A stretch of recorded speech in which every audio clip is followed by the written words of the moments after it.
In this video, I answer a question which is, how do I avoid getting ripped off on refurb work?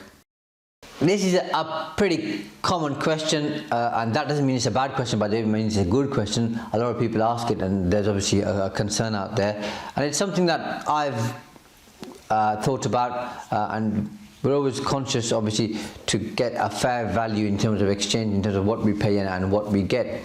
And there are builders out there, just like every other sector, who don't have a good reputation and who sometimes do things which tarnishes the whole industry, which is unfortunate, but you get that pretty much everywhere.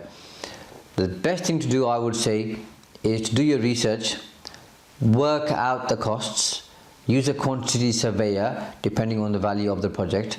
If it's a small project, then it might not justify the cost. And then make sure you get 3 quotes. And when you get 3 quotes, or at least 3 quotes, make sure you have a very clear brief that you give to every single person or company or contractor who gives you the quote, so it's for a like-for-like basis. The other thing I would say is make sure that the builders are of a similar size and reputation, because it would be kind of unfair to some extent if you go to a builder who works on their own and then you compare them to a regional firm which has, let's say, 80 to 100 employees.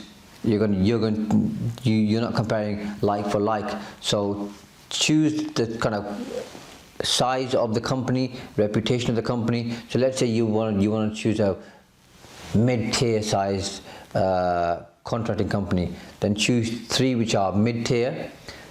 Think about the criteria that's important to you, make that clear to them, as in these things are really important to me, and then set out the brief. And if you don't know what the brief is, like I said to you, you can either get a quantity survey to help you with that, or get an architect who can help you with that. Lay out the criteria and then get them to price using your pricing methodology, so it's very clear, transparent, so you can do a very clear comparison, and you can see who's charging what, if there are any extras, hidden extras, all that type of stuff. Make that all very, very clear. If you're using a JCT contract, make that clear too, so that when they price, it's all for you're comparing apples to apples and not apples to oranges.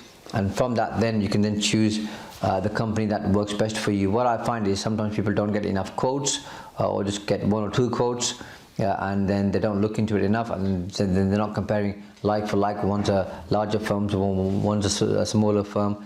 Generally speaking, I'm generalizing, the smaller firm may tend to be cheaper on the initial quotation, but later on it might cause you problems.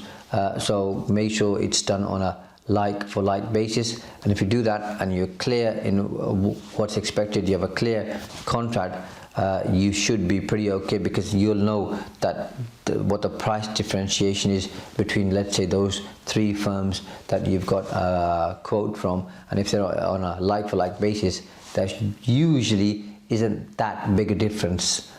Sometimes there can be, but there usually isn't. So going through that process should hopefully help you not get ripped off, using the word that you used in your question.